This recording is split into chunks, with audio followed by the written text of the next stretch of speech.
Welcome back to our deep dive. Today we're jumping into Chapter 6 of the National Security Commission on Emerging Biotechnology's final report. That's right. We've talked urgency, private sector, defense, innovation.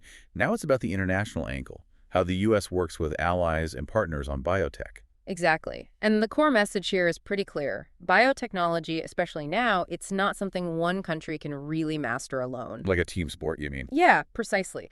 The report argues that pooling global talent, capital, expertise, that's essential, especially for big goals in defense, health, you name it. Okay, so our job today is to unpack what this chapter says, the recommendations, and really understand why this global teamwork isn't just nice to have, but fundamental. Couldn't have said it better. Let's get into it. Right. So the chapter starts with pointing out there's real global momentum building in biotech. What are they highlighting there? Well, a big one they mentioned is NATO, their 2024 strategy. It specifically calls out responsible development investment using things like Diana and the NATO Innovation Fund.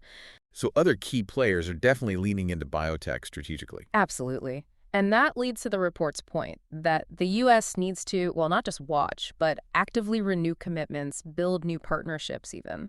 Why is being proactive so important here? Is it just about keeping up? It's more than keeping up, I think. It's about synergy. Different countries have different strengths, right? Maybe one ally is way ahead in biomanufacturing. Another might be leading in, say, computational biology or specific bio-based materials. So it's about weaving together this network of specialized skills globally. Exactly. You create something much bigger, much faster than any single country could alone. The report also talks about expanding biotech diplomacy. What's involved there? Okay, yeah, diplomacy here isn't just the traditional state-to-state stuff. It specifically calls out commercial diplomacy. Meaning Actively working to open foreign markets for U.S. biotech products, drumming up demand. And also regulatory diplomacy, trying to smooth out differences in rules between countries. Right, because different regulations can be a real headache for trade. A huge headache. And that ties into the next point, which is working together on, well, preventing misuse. Setting common ground rules. Pretty much. Establishing shared norms for safety, security, and also standardizing how we protect the technology itself. Making sure everyone's playing by similar rules, essentially. Okay, that makes sense. So that context really sets up the specific recommendations. The first one, 6.1a, talks about the State Department's ITSI fund. Right, the International Technology Security and Innovation Fund. It was set up in 2022, focused initially on things like telecoms, semiconductor supply chains. The critical areas. Definitely. And this recommendation basically says, look, biotechnology is just as critical strategically. It needs to be formally included in this fund with its own dedicated money. So putting actual resources behind the international biotech strategy. Exactly. And it suggests the Secretary of State should coordinate this, report to Congress annually on how the money's used, even gives examples like funding joint R&D with allies or shoring up biomanufacturing supply chains together. Concrete actions. Okay, then there's 6.1b, promoting the U.S. biotech industry abroad via commercial diplomacy. What does that look like in practice? Well, think trade promotion, pushing for economic cooperation, developing policies together with other countries. It involves agencies like State, Commerce, USDA's Foreign Ag Service, USTR. A multi-agency effort, then. Yeah, focus squarely on expanding market access for American biotech stuff, making sure our innovations can actually get out into the world. And the report calls for more resources for this. It does. More funding, better coordination between all these players. And interestingly, it also suggests specific training for foreign service officers on biotech. So they actually understand what they're promoting. Right. And also funding things like bioliteracy programs overseas, building public understanding and acceptance, which can drive demand. That leads nicely into 6.1c, regulatory diplomacy. Why the big focus on regulations internationally? Because that's often where things get stuck. You have all these different countries with totally different ways of approving or managing biotech. It creates massive trade barriers. So regulatory diplomacy is about trying to bridge those gaps. Exactly. Getting agencies like State, USTR, FDA, EPA, USDA, working together with their counterparts overseas to find common ground. It seems commercial success and regulatory alignment really go hand in hand here. They're totally linked. You can push for market access all day, but if the regulations are impossible to navigate, it doesn't help much. So the recommendation pushes for global regulatory convergence. Convergence, like everyone having the same rules. Maybe not identical, but closer. Things like maybe synchronizing approvals, sharing scientific reviews between countries, aligning how we assess risks, making the whole process smoother. Okay, that makes sense. Next up is 6.1D about reciprocal biological data sharing agreements. Why is data sharing suddenly so important? Well, the report points out the U.S. has a lot of data, but not all the data, especially the kind you need for AI breakthroughs in biology.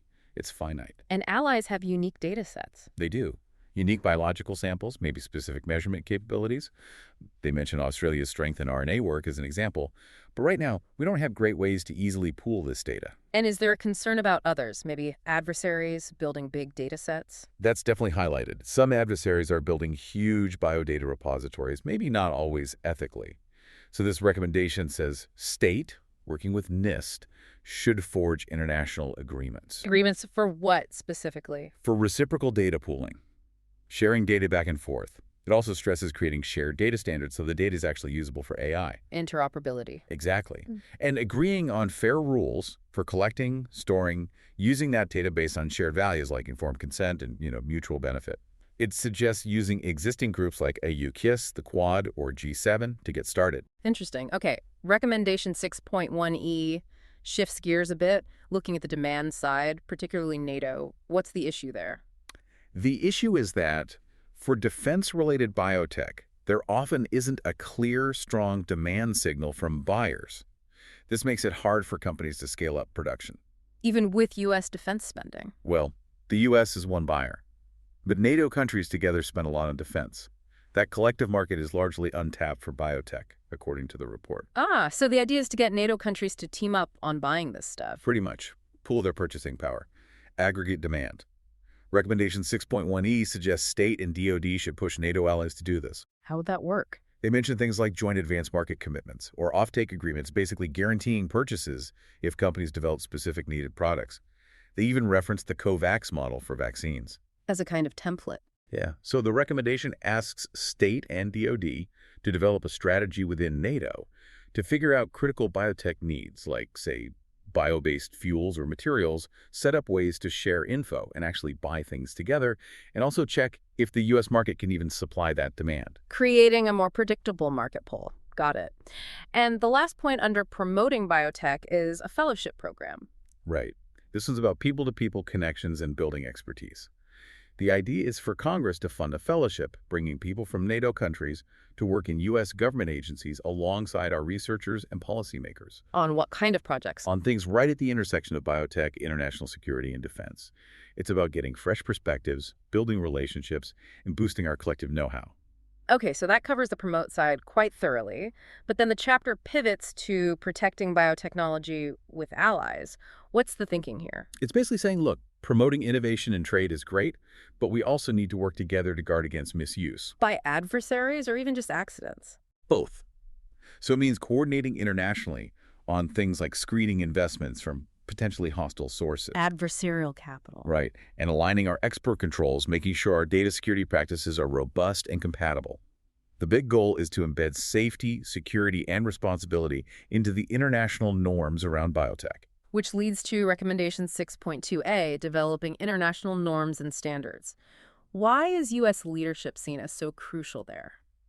Well, the report sounds a bit of an alarm here. It says U.S. participation in key international standards bodies, like ISO, has kind of stagnated. While others are more active. Yeah, China's participation, for example, has apparently increased significantly. So if the U.S. isn't actively leading or at least deeply involved, while global biotech standards are being written, our interests might not be reflected. Exactly. So the recommendation pushes state and NIST to work with U.S. industry and academia to ramp up our engagement and leadership in these standards forums, and to coordinate that effort across all the relevant U.S. agencies. Makes sense. And the final recommendation, 6.2b, tackles harmonizing multilateral export controls. That sounds complicated. Oh, it is very complicated. The core problem is that emerging tech like biotech moves way faster than the process of updating international export control lists.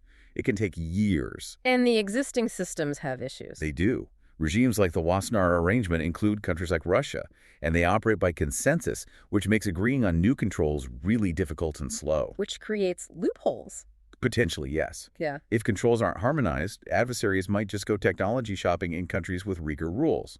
So this recommendation tells the State Department to come up with a strategy within a year A strategy for what? for actually harmonizing multilateral controls better, reflecting today's technology and geopolitical realities, addressing the limits of the current systems. And they need to report that strategy plus an implementation plan back to Congress. So a real push to update and coordinate those protective measures globally. Definitely. It's a necessary counterpart to promoting the tech. Well, this deep dive into Chapter 6 really drives home that point about international cooperation being non-negotiable for biotechnology's future. Absolutely. You really get the sense that going it alone just isn't an option if the U.S. wants to lead and also ensure the technology develops responsibly. Aligning with allies seems key to amplifying strengths and sharing the load. And these recommendations, they offer a pretty concrete roadmap, don't they? From funding international policy through ITSI to the diplomacy efforts, the data sharing, the standards work. It's a comprehensive vision, so maybe something for you, the listener, to think about. If you had to prioritize, what are the first most critical steps the U.S. should take to really forge these strong international biotech partnerships? Yeah, and thinking about our allies, which nations do you think bring unique capabilities or perspectives to the table that are most vital right now? It really underscores that mastering biotech is a shared journey. The more effectively we can collaborate, the better the chance we have for those truly big breakthroughs that can benefit everyone.